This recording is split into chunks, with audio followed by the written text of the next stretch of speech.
గెలవాలి అన్న కోరిక నీలో ఉందా? అయితే ఓటమి అన్న దాన్ని కూడా స్వీకరించడానికి సిద్ధంగా ఉండు. గెలుపు అన్న గమ్యం కోసం ఓటమి అన్న మార్గంలో నడవక తప్పదు.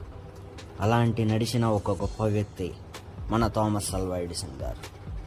అయితే థామస్ అల్వా ఎడిసన్ గారిని చిన్నతనంలో ఎప్పుడైతే స్కూల్లో జాయిన్ చేశారో ఒకరోజు ఒక లెటర్ పట్టుకొని వాళ్ళ అమ్మగారి దగ్గరకు వచ్చారంట.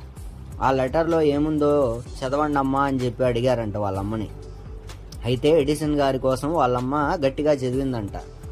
మీ అబ్బాయి చాలా తెలివిగలవాడు, మేధావి. ఇంత గొప్ప మేధావికి పాఠాలు చెప్పే ఉపాధ్యాయులు మా పాఠశాలలో లేరు అని చెప్పి ఆ టీచర్ రాసి పంపించారంట.